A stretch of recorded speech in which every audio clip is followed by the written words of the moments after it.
Bonjour à toutes et à tous et bienvenue dans le briefing des marchés du vendredi 28 janvier 2022.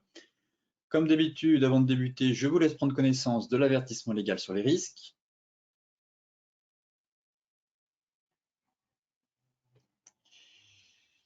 Et pour finir la semaine, globalement, la prudence domine encore sur les marchés. Les craintes n'ont clairement pas disparu. Wall Street hier a même effacé ses gains en début de séance, étant donné que les investisseurs sont quand même tiraillés entre des indicateurs économiques positifs aux États-Unis, des résultats d'entreprises mitigés, mais je trouve que dans l'ensemble, ils sont plutôt bons. Mais le problème, c'est que les investisseurs vendent les résultats et surtout la perspective d'une Fed moins accommodante et surtout la crainte aussi d'un conflit en Ukraine. Donc hier, on avait quand même bien entamé la séance, notamment après des indicateurs rassurants sur l'état de l'économie américaine, qui a quand même affiché en 2021 sa plus forte croissance depuis près de 40 ans. Le produit intérieur brut des États-Unis a ainsi bondi de 6,9% en rythme annualisé au quatrième trimestre, grâce notamment à la reconstitution des stocks des entreprises pour répondre à la reprise de la demande. Ensuite, on a eu les inscriptions au chômage qui ont pour leur part diminué la semaine dernière à 260 000, un chiffre conforme aux attentes, mais encore une fois, malgré des indicateurs plutôt bons, encourageants, la tendance n'a pas résisté aux premiers signes de retour de la version risque et encore une fois, Wall Street a terminé dans le rouge. Ce matin en Europe, c'est la même chose. Pourtant, on aurait pu croire que la séance allait bien débuter, notamment avec les résultats de LVMH, mais les investisseurs sont rattrapés par un regain de prudence. Après une semaine quand même assez agitée par les annonces de la politique monétaire aux États-Unis, les tensions en Ukraine et la montée en cadence aussi des publications de résultats. Donc là, on a eu LVMH qui a publié ses résultats, un des poids lourds de la cote. On a ouvert avec un joli gap baissier, un gap haussier, pardon, et puis finalement, c'est vite retombé. Donc pourtant, LVMH a dit hier s'attendre à la poursuite d'une croissance soutenue cette année, après avoir bénéficié justement d'une accélération de la hausse de ses ventes au quatrième trimestre de l'an dernier. Et malgré ça, on constate que malgré vraiment des résultats excellents et solides globalement, les investisseurs boudent vraiment les valeurs de croissance et vendent les résultats. Pareil, le sentiment que le rebond est en train de s'effriter ce vendredi, on avait quand même hier, pour le CAC, je crois, fini dans le vert pour la troisième journée consécutive, mais finalement, le rebond entamé en début de semaine commence à s'effriter doucement vendredi, malgré des données économiques, pareil, plutôt encourageantes, notamment en France, où le PIB a progressé de 7% en 2021, une croissance pareille supérieure aux prévisions officielles et la plus forte depuis 1969. Mais comme aux États-Unis, malgré des bonnes données macroéconomiques, très clairement, les incertitudes liées à l'Ukraine et la normalisation de la politique monétaire de la Fed prennent très clairement le dessus. Cet après-midi, justement, on suivra de près quand même le sentiment des investisseurs du Michigan à 16 heures et aussi l'indice des prix PCE aux États-Unis à 14h30. Donc là, on terminera la semaine globalement avec des indicateurs macro venant d'outre-Atlantique. Côté macro, très clairement, bain de sang sur la tech en ce début d'année. On constate en fait que 42% des actions du Nasdaq ont perdu plus de 50% depuis leur point haut. Et pourtant, l'indice n'a pas chuté de 50%. Il a chuté, il me semble, de 16%. Mais au sein du Nasdaq Composite, voilà, 42,5% des actions ont déjà perdu plus de 50%.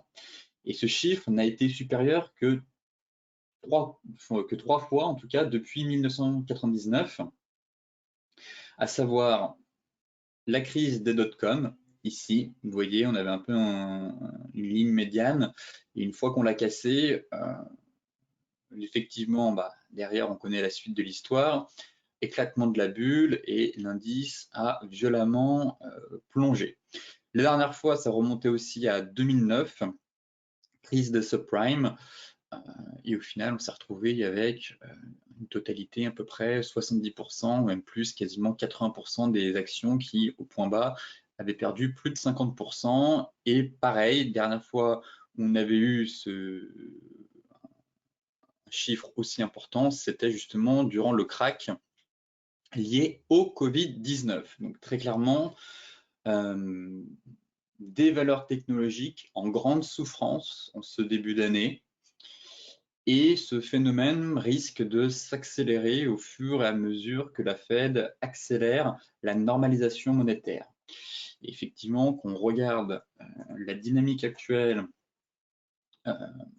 les bougies mensuelles qu'on est en train de former, j'ai bien peur que le Nasdaq poursuive en tout cas sa correction pour les mois à venir. Bien évidemment, un rebond pourrait se mettre en place, mais je pense très clairement qu'on va avoir une année très compliquée pour l'indice technologique et qu'il ne faut pas exclure en tout cas une correction encore plus profonde de l'indice. Effectivement, si on bascule maintenant sur la performance des indices américains, elle n'est pas glorieuse, très clairement.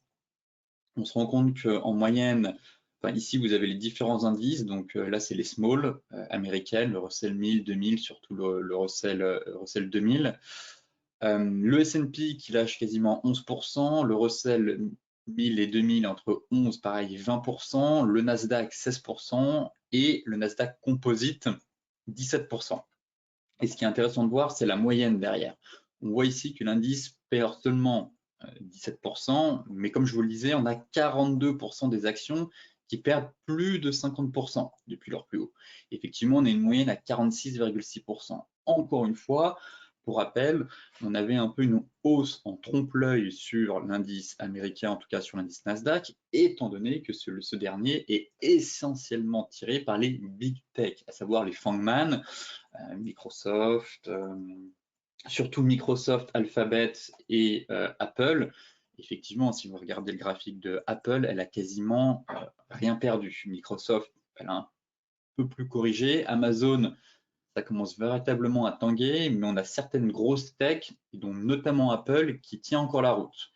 Donc pareil, on voit la moyenne sur le S&P indice l'indice qui perd 11%, le S&P qui lâche quand même en moyenne 18,7%.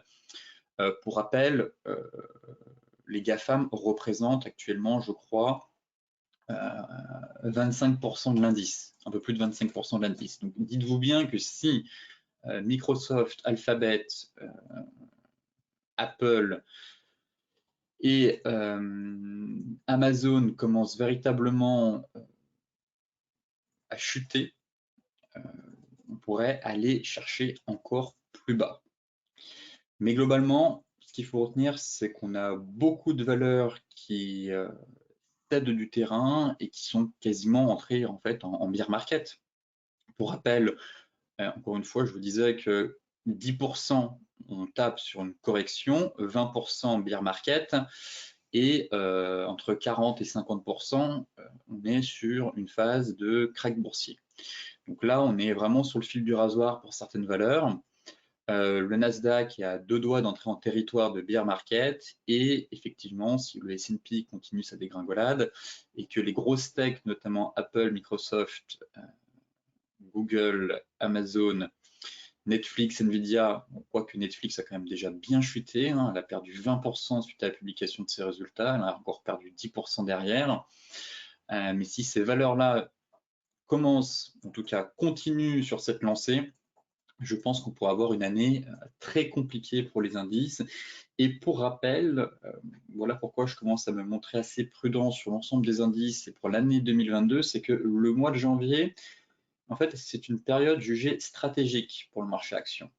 Et la tendance détermine dans 75% des cas l'évolution des bourses sur l'ensemble de l'exercice. Et là, autant vous dire qu'il reste 2 séances de bourse avant la clôture mensuelle, mais quand on voit l'état des performances, alors qu'on n'a même pas procédé à une hausse, à une seule hausse de taux, on peut avoir déjà quelques sueurs froides sur le reste de l'année lorsqu'on aura effectué une réduction de bilan et 3 hausses de taux.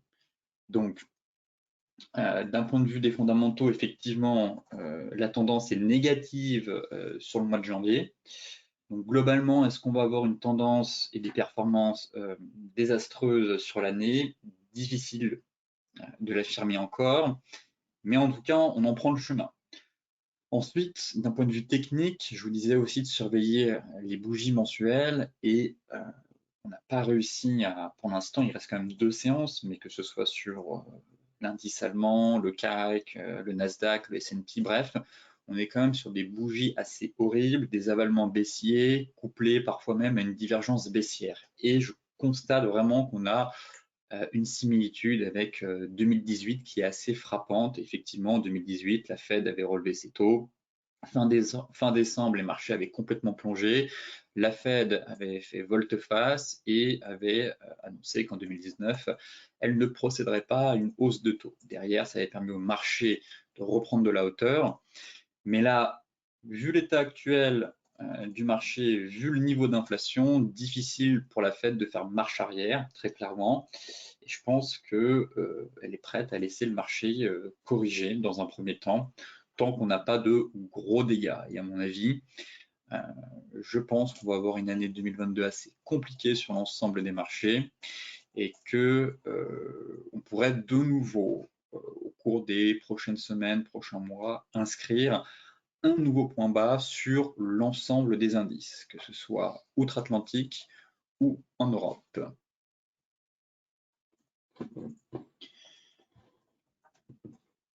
Concernant la partie technique, donc vous voyez ici très rapidement, hein, LVMH, joli gap haussier, résultat vraiment merveilleux, exceptionnel, mais derrière c'est vendu.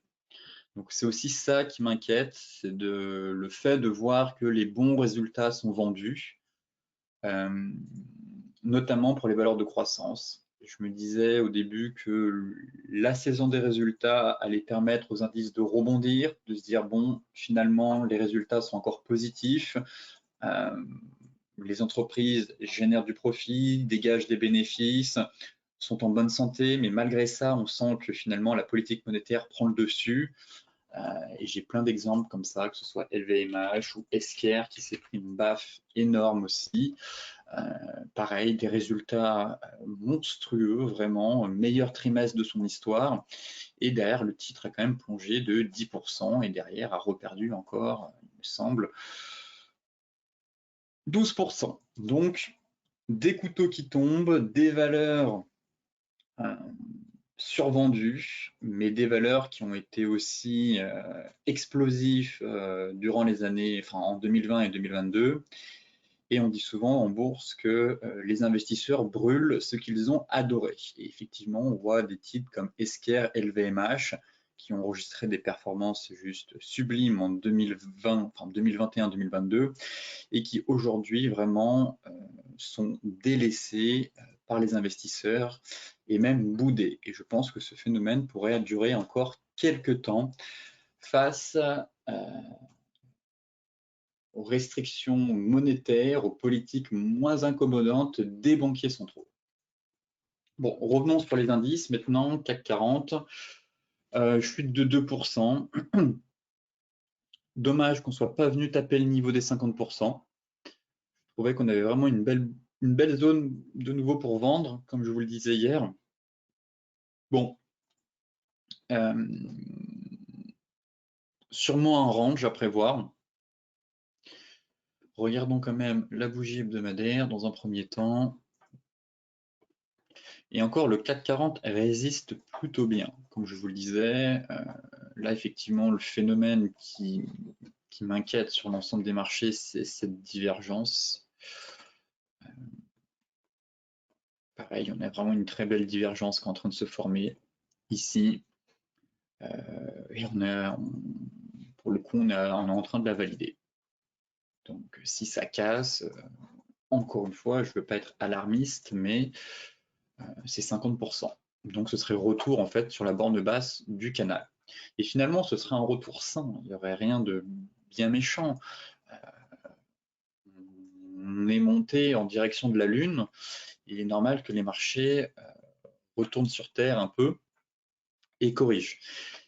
Et venir chercher la borne basse de ce canal, ça pourrait être un niveau effectivement intéressant sur l'indice CAC 40. Donc là, la divergence qui est en train de se valider, un objectif théorique ici, et deuxièmement, le mois n'est pas terminé. Par contre, là actuellement, on est sur un dark cloud cover.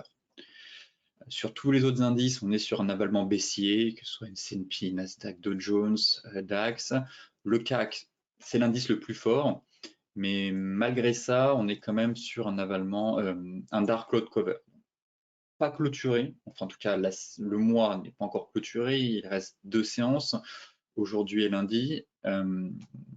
Mais globalement, je trouve qu'on a ça se détériore. En tout cas, la dynamique haussière de long terme commence doucement à se détériorer. Et au vu du contexte, je ne serais pas étonné d'avoir une correction plus profonde sur l'ensemble des marchés. Maintenant, si on affine en données daily, bon, c'était la zone que je visais, c'était les 50%. Pour moi, c'était un beau niveau. Là, on est complètement en train de retomber, faire un gros avalement baissier. Et donc, si on casse les 6009, ce serait d'aller chercher les 6008 en fait.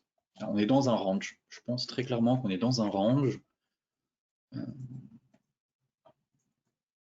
Pour l'instant. Donc, si certains ont tenté la vente ici, avec l'avalement horaire, pourquoi pas. Est-ce qu'on a eu un joli avalement horaire? Ouais, il était magnifique celui-là ce matin. Vous voyez, gap haussier, avalement horaire. Ça se tentait effectivement. Donc là, pas de plan à l'achat, très clairement. La tendance est baissière de toute façon. On est venu sur le milieu de range et on semble bien parti pour retourner à 6795, 6780. Voilà pour l'ensemble, enfin, en tout cas voilà ma vision sur le CAC 40, mais je trouve vraiment qu'on assiste à une dégradation de la configuration graphique, que ce soit sur toutes les unités de temps. C'est baissier, on n'arrive pas à rebondir. Je suis quasiment 2%. Donc celles et ceux qui ont réussi à vendre sur l'avalement baissier de ce matin horaire, eh bien prenez des bénéfices ici. On est venu chercher le milieu de range, TP1, stop loss à break-even et laisser dérouler le trade pour en fait aller chercher la borne basse, tout simplement. Voilà, on a une belle borne basse ici à 6790. Et donc, vu la dynamique actuelle, on est en train de faire ce qu'on appelle un rebond en A, B et potentiellement C. Donc là, très clairement, je continue d'avoir un biais baissier pour aller chercher. On peut venir combler le gap ici, donc à 6862, peut-être une réaction du marché derrière. Mais les 6900, ça reste quand même un gros niveau. Et s'ils sont enfoncés ce soir, très clairement, je pense qu'il faut continuer à chercher des ventes pour aller chercher les 6780. Le DAX, c'est la même chose, ça retombe aussi. Pareil, je l'attendais un peu plus haut, l'indice allemand. Je vous disais de surveiller le niveau des 50% avec la MM50. Finalement, ça a calé une deuxième fois, mais au-dessus, juste au-dessus de notre zone. Et pareil, ça manque de conviction, ce marché. On sent que les quelques publications d'entreprises ont permis au marché de rebondir, mais c'est globalement assez fragile. Et peut-être qu'on est de nouveau dans un range. Donc là, la zone qui va m'intéresser de nouveau sur le DAX à l'achat, ce sera vers les 15 000. 15 900, effectivement, on a une très belle zone. Sur un mois, pareil, la bougie n'est pas terminée, mais là, on est de nouveau sur un avalement haussier sur borne haute de canal.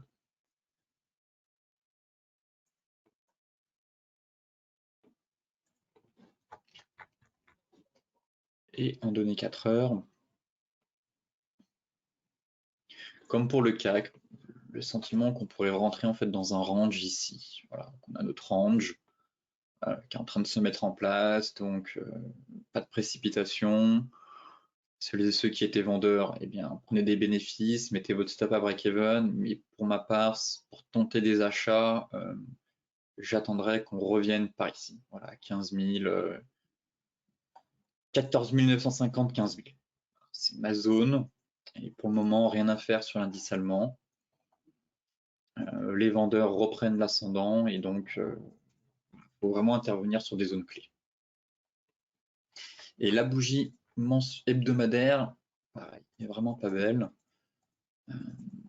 Dans un range, pour la première fois, on va enfoncer la MM50. Bon, si on casse le bas du range, ce serait vraiment pas bon derrière. Voilà pourquoi je me dis que on peut encore aller plus bas. Et quand je vois les signaux qu'on a en mensuel, voire hebdomadaire, rien ne presse pour payer l'indice allemand, très clairement. Donc là, j'attendrai de nouveau la borne basse pour éventuellement tenter un achat sur signal. Mais si on casse ce gros niveau, là, très clairement, derrière, il faudrait chercher que des ventes, et encore des ventes. Le Dow Jones.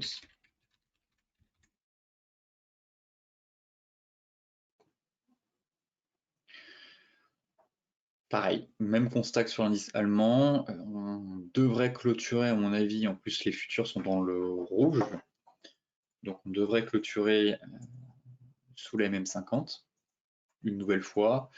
Et là, pareil, on est peut-être dans un range ici, si on prend les mèches, vous voyez, tac. Voilà, borne basse du range, on est sur le fil du rasoir. En mensuel, la bougie est vraiment pas extraordinaire. Pareil, un avalement baissier. Il reste 2 séances pour tenter de sauver cette bougie, mais même si on remonte un peu, je pense qu'au mieux, enfin au pire, ça restera un dark cloud cover. Donc pour moi, un signal technique baissier. En daily, c'est fébrile.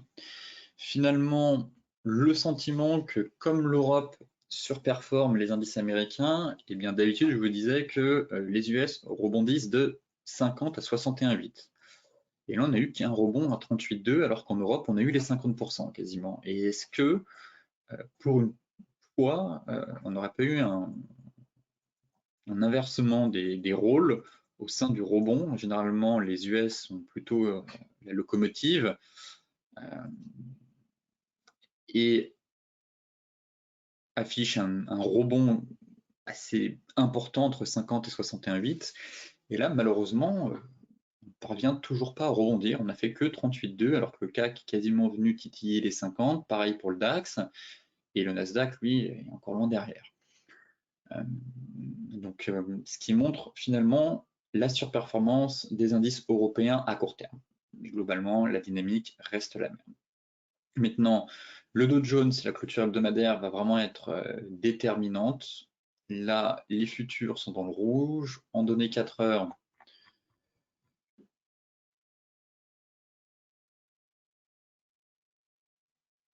de nouveau un avalement baissier ici. Bon, pareil, peut-être fin du rebond. Rebond, une nouvelle jambe de baisse. Si on se met en données horaires, on peut, ouais, on a une sortie de drapeau. C'est aussi ça qui me, sur toutes les unités de temps, en hebdomadaire c'est moche, en mensuel c'est horrible, en 4 heures on a l'avalement baissier, en horaire on a un début de sortie de drapeau qui peut être pour une accélération vers les plus bas. Donc difficile d'être haussier dans cette configuration. Vous voyez la MM50 encore une fois sur les niveaux clés, elle fait parfaitement le job. À chaque fois elle repousse les prix. Et donc là, vraiment, quand j'analyse en mensuel, hebdo, 4 heures, horaire, je constate que des signaux baissiers.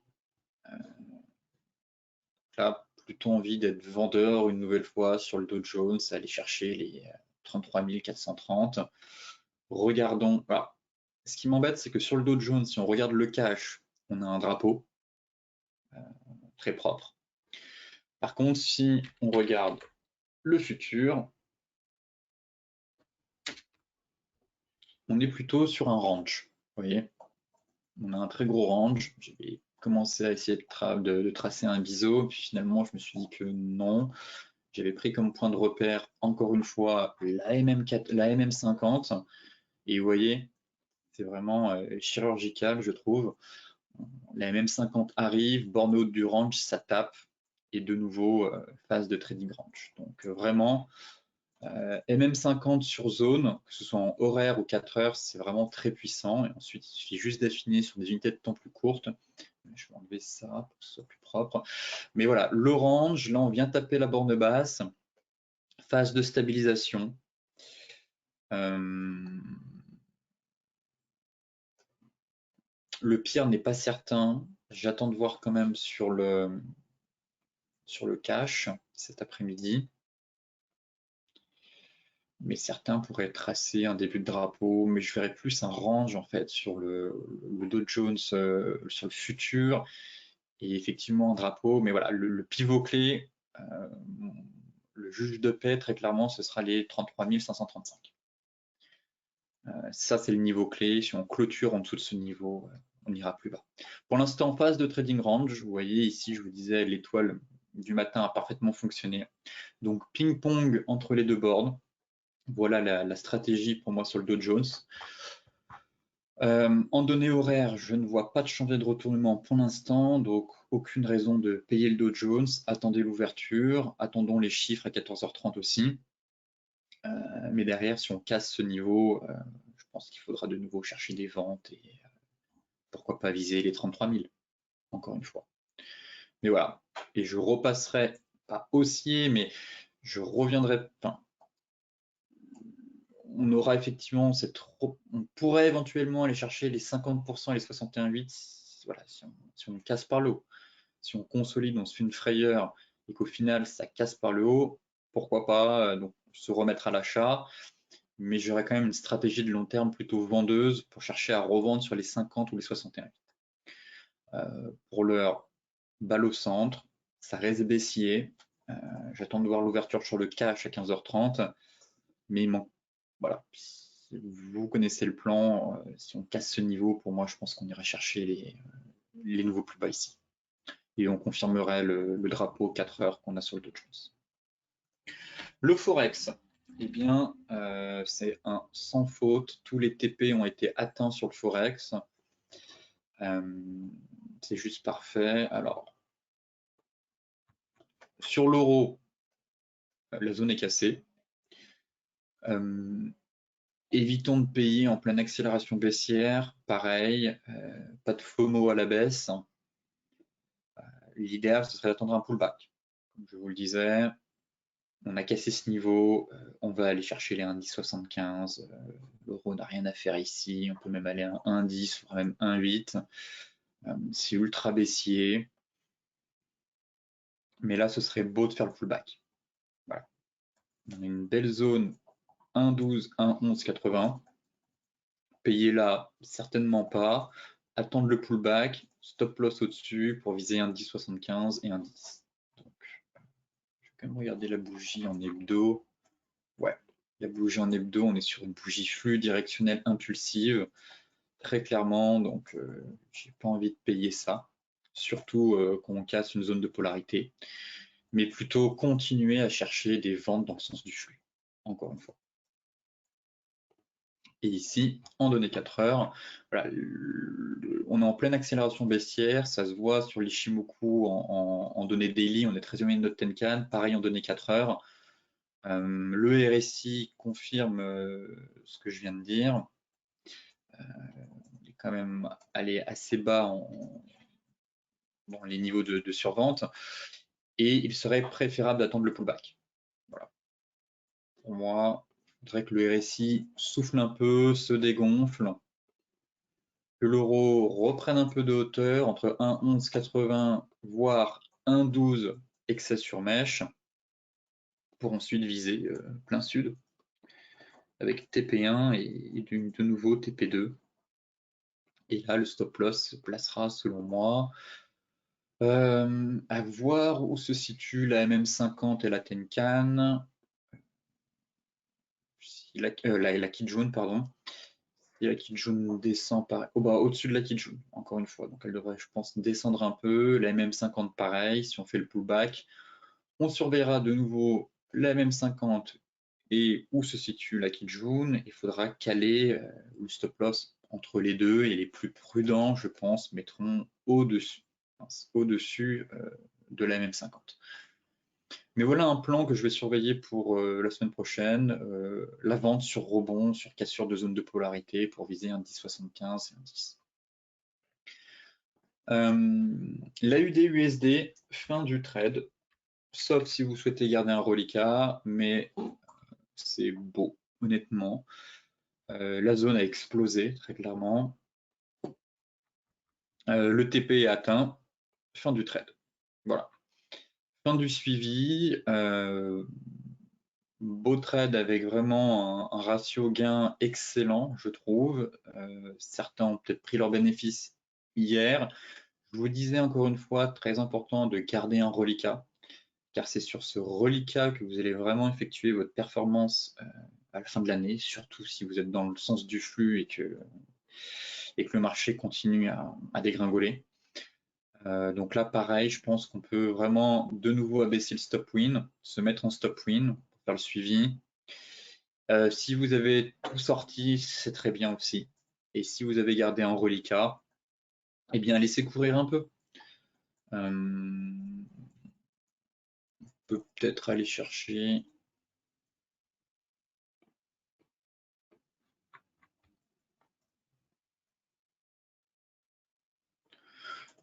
0,6915. Il y a un petit niveau par ici. Ouais, il est là. Tac. Vous pouvez aller chercher ce niveau-là.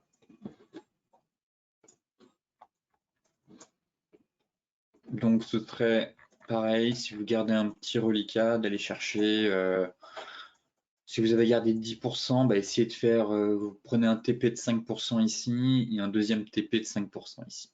Voilà.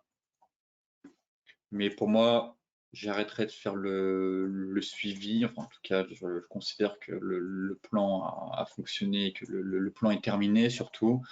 Là, c'est vraiment pour celles et ceux qui ont gardé un petit bout. Pourquoi pas revenir sur ce plan éventuellement si on a un joli pullback sur ma zone et revendre une deuxième fois. Effectivement, j'aime beaucoup la configuration, la structure est très belle. Si on fait un pullback ici, je verrai si c'est opportun de vendre une nouvelle fois. Mais si on part en ligne droite, eh bien vous connaissez le plan. Gardez 10%, 5% ici et TP final 5% là. Le NZD-USD, c'est exactement la même chose. La zone est en train d'être pulvérisée. Payez-vous, c'est important. L'objectif théorique, ça reste les 0,6430. Donc pareil, soit vous sortez tout ici, on est sur zone, mais elle est en train de céder la zone en fait. Et donc si on casse cette zone, 0,6430. Donc là pareil, gardez un petit reliquat, fin du plan, baissez le stop loss, hop, par ici, stop win, on garde un petit bout si vous le souhaitez, sinon encaissez tout et visez l'objectif théorique vers 0,6430 ou 0,6550. Bref, ce sont les prochaines cibles en tout cas. Mais pareil, je m'attends quand même à un petit rebond. Je trouve qu'on est, ça va, on n'est pas vraiment non plus pas comme l'euro où vraiment le RSI est vraiment surchargé à la baisse. On n'est pas très éloigné de notre Tenkan alors que l'euro on est quand même assez loin. Bon, attendons de voir, mais en tout cas c'est baissier, aucune raison de payer le NZD USD ici. Au contraire, restez dans le train et espérer. Il faut espérer que le marché continue de dégringoler. Et pareil, si vous gardez un petit bout, ça va vraiment faire la différence à l'année sur votre performance, sur votre capacité à garder 5, 10, voire 15% quand vous êtes dans le sens du flux et que ça part vraiment très fort. Le gold. Le gold, c'est pas joli, très clairement. Petite divergence 4 heures qui est en train de se former. Effectivement, on avait déjà noté la divergence horaire. Elle n'a jamais été validée. Là, j'aime bien ce qu'on est en train de faire ici, effectivement. Il y a cette grosse divergence qui est en train de se former. On est sur notre zone hebdomadaire, pour rappel. Le point positif, c'est effectivement, on est sur zone hebdomadaire. Alors, le point négatif, c'est qu'on risque de clôturer encore une fois sous notre Tenkan. Et bon, comme je vous le disais, il reste 2 séances. Rien n'est fait. Mais si on clôture sous notre Tenkan, ça va devenir pénible. Et on va rentrer dans un marché complexe, prisonnier dans un étau, avec des amplitudes un peu dans tous les sens. Donc là, on est sur notre zone hebdomadaire quand même. Donc, beau niveau, ça tient. Soutenu par notre plaque June, vous voyez juste ici. Donc effectivement, on tente de défendre ce niveau en horaire avec l'avalement. Ça peut être tentant de tenter un achat ici, c'est quand même audacieux. Je préférais attendre un signal. Et enfin, en plus de l'avalement, ici on serait vraiment en plus sur ce combo de bougie flux, marteau, bougie flux haussière. Ça forme une étoile du matin doji, donc un signal de retournement, mais j'aimerais attendre la confirmation de la divergence haussière, en fait. Car on est vraiment dans un flux baissier, on est seulement sur une unité de temps horaire, d'où l'importance d'avoir une convergence de signaux via le RSI et les prix. On est sur zone, effectivement, ça peut se payer, mais on est vraiment en contre-tendance. D'où l'intérêt vraiment d'attendre la confirmation via le RSI. En parallèle, en données 4 heures, on aurait aussi une deuxième divergence qui serait en train de se former.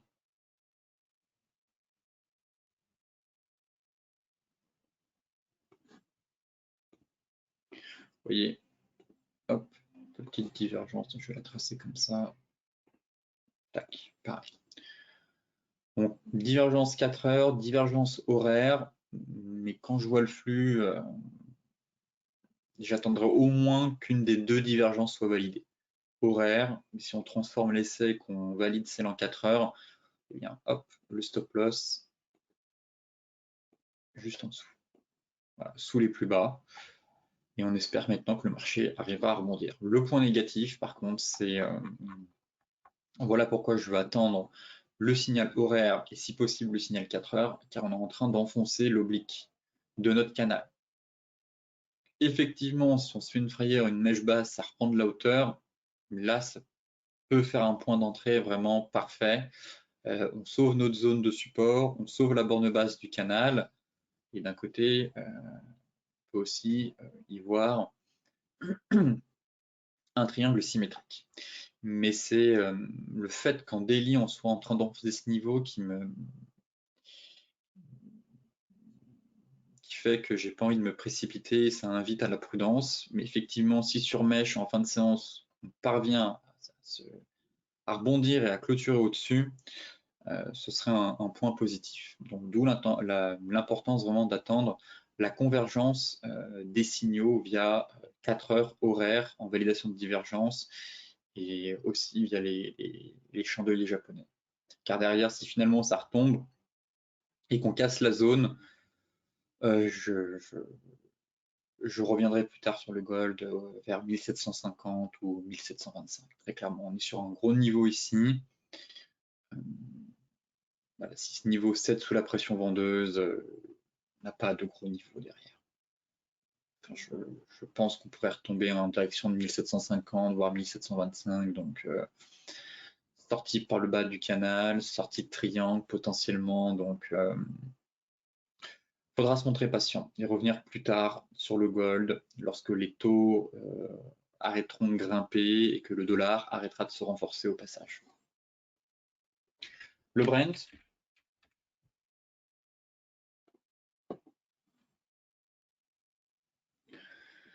Le Brent qui a inscrit un nouveau record hier, finalement, c'est retombé.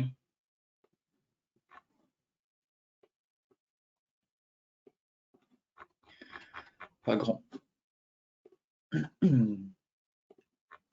Pas grand chose à dire sur le Brent. Ça reste haussier, c'est l'actif le plus performant en ce début d'année. On prend plus de 15%. La tendance est magnifique. Des plus bas, des plus hauts, de plus en plus haut. On consolide, on est sous la zone. J'aimerais quand même qu'on clôture au-dessus de la zone en hebdomadaire. Là, il manque pas grand-chose, mais ça me dérangerait qu'on clôture sous la zone en hebdomadaire. Voilà, ce serait un point un peu négatif pour le pétrole. Vous voyez ici, là, le creux de marché, il est juste là. Et si on clôture sous ce niveau, rien n'est acquis pour continuer l'ascension, en tout cas à court terme. On pourrait peut-être avoir un retracement avant de repartir. Donc surveiller la zone, pas de plan de toute façon, surtout en fin de semaine. Globalement, je reste positif. La tendance est belle. Mais j'aimerais qu'on fasse une clôture au-dessus de la zone, si possible. Et là, ça me réconforterait dans l'idée qu'on aille chercher les 94. Et pourquoi pas l'objectif de Goldman Sachs à 100 $. En tout cas, pour l'instant, on est bien orienté, sortie de range par le haut. Peut-être que certains ont payé sur le pullback. Je suis d'accord avec ce plan. C'est vrai que j'ai pas envoyé de plan de trading là-dessus. Dans ce cas-là, le stop loss est par ici. Mais en tout cas, je ne passe pas vendeur sur le pétrole et je ne pense pas qu'il faille vendre le Brent actuellement.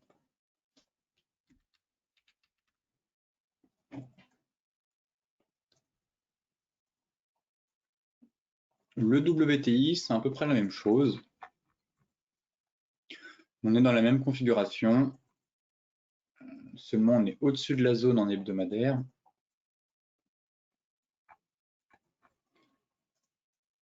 Ouais, on est au-dessus de la zone.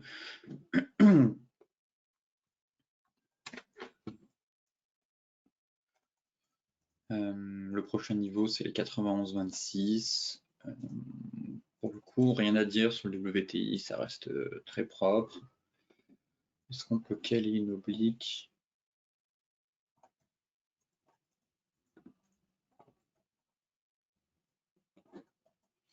Ouais, on aurait cette oblique là. Bon, ce serait parfait, effectivement.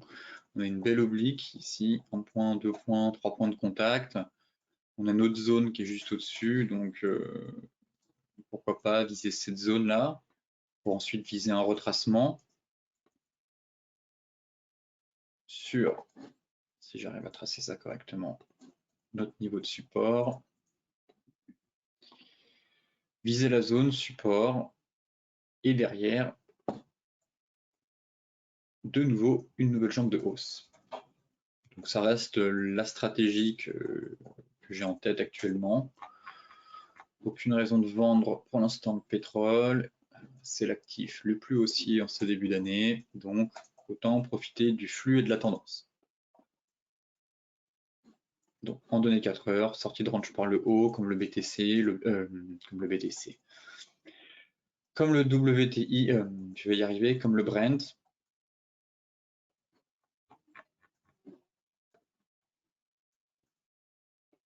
Voilà, on fait le pullback. Tant que ça tient, les acheteurs gardent la main. Objectif 91,26. Pour finir, les crypto-monnaies.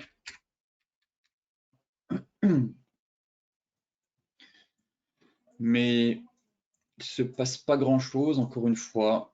On est un peu au milieu du désert sur le BTC, comme toujours. La dynamique est baissière, rien n'a changé. C'est pas un niveau intéressant. Ça représente rien du tout, ce niveau-là. Donc passez votre chemin. Voilà. Tracez vos zones.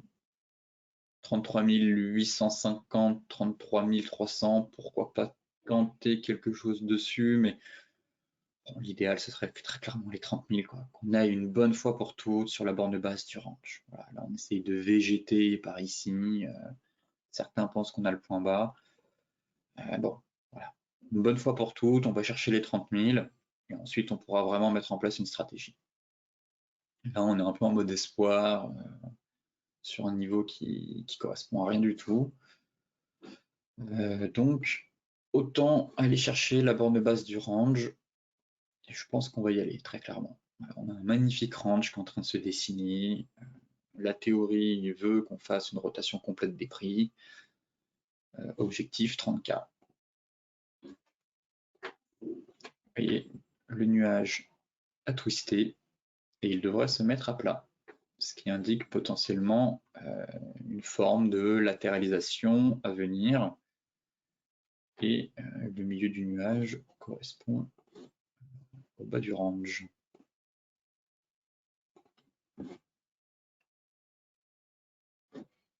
Je ne sais plus s'il faut prendre la mèche ou pas, j'ai toujours un doute. Mais ouais, à mon avis, il faut prendre la mèche. Tac.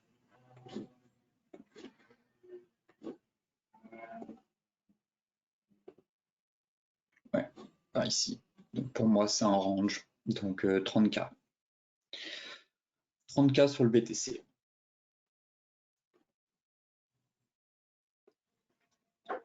Mais j'aimerais que la clôture mensuelle se fasse au-dessus de la Kijun, très clairement. Qu'on fasse une clôture mensuelle au-dessus de la Kijun et qu'on aille chercher sur mèche le mois prochain les 30K. Et pareil, qu'on arrive à remonter. Ce serait l'idéal. En tout cas, ce serait un scénario pour éviter le pire. Clôture au-dessus de ce niveau, ça tient. Petite mèche, on se fait une frayeur le mois prochain.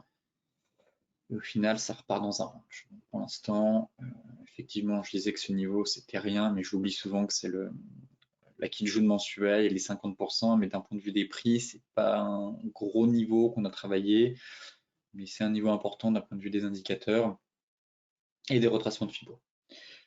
Mais pas envie d'être acheteur ici, le mieux serait d'avoir un excès sur mèche, comme ici, vous voyez, excès sur mèche sur les 30K avant de sauver justement ce plaquis jaune. Et en données 4 heures, non, honnêtement, rien à faire. À part ceux qui ont joué la divergence ici, mais en trading, pour celles et ceux qui font du DCA, investissement long terme, pas besoin de se précipiter, honnêtement. Tant qu'on n'a pas un vrai signal technique de retournement, je pense qu'on peut avoir du BTC moins cher à 30K. Et n'oubliez pas surtout le scénario avec les futurs. Grosse frayeur, mèche à 24 pour venir combler le gap du futur. Et derrière, ça remonte et on sauve le range. Ça, c'est un scénario vraiment que je vais surveiller au cours des prochains mois, voire des prochaines semaines. L'Ethereum.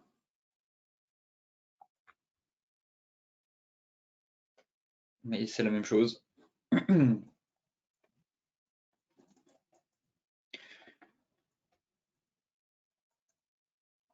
Bon, à part redire ce que je viens de dire sur le BTC, je vois pas ce que je peux ajouter de plus. La clôture, c'est dimanche. Non, ce sera lundi, pardon. J'aimerais qu'on sauve notre Kijun et notre niveau des 50%. Car là, pour le coup, c'est vraiment un gros niveau. Alors sur le BTC, c'est pas un niveau clé. Là, on a quand même une belle zone. Donc, surveiller la clôture mensuelle. En hebdomadaire, pas plus d'informations. On est sous un bas de nuage, mais c'est tout. Et en daily, effectivement, on est sous zone. Enfin, on est prisonnier entre deux zones, entre notre ratio de 50% et notre plaque Kijun mensuel. Mais très clairement, pas envie d'être acheteur maintenant. Voilà, on a tenté la divergence 4 heures, ça a donné à peu près les 50%. Bon, c'était vraiment plus pour du trading. Là, le prochain élément que je vais surveiller, effectivement, ce serait une nouvelle fois cette divergence qu'on est en train de former. Donc là, on a une petite divergence. Si elle se confirme, pourquoi pas de nouveau, encore une fois, retourner à la charge et tenter un achat. Mais pour l'heure, pour moi, c'est baissier, on casse des résistances, des plus hauts et des plus bas, de plus en plus bas selon la théorie de Dow. Donc, aucune raison de tenter des achats à l'aveugle. Soit on attend un signal, divergence, soit on attend un retour sur zone. Et là, la zone, pour le coup, qui me fait de l'œil, c'est vraiment les 1950-2000 $. Voilà, on a une très très belle zone.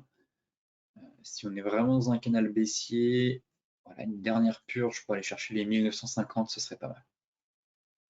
Pour ensuite permettre un rebond. Mais pour l'heure, je reste à l'écart en l'absence de signaux techniques haussiers, que ce soit en daily, en 4 heures et même en horaire. Mais là, j'ai même pas envie de regarder en horaire. Pour le coup, la dynamique est tellement baissière et directionnelle que je préfère avoir des signaux au moins sur l'échelle de temps 4 heures. 4 heures, voire daily, en horaire, ça m'intéresse pas.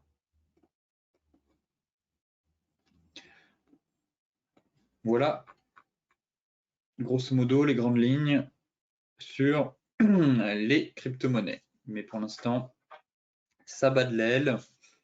Je pense qu'il faudra revenir un peu plus tard, se montrer encore une fois patient et aller là où il y a de l'action. Aller sur d'autres classes d'actifs, peut-être le forex, les indices, mais les crypto-monnaies, à part si vous êtes vendeur. Pour les acheteurs, revenez plus tard, très clairement.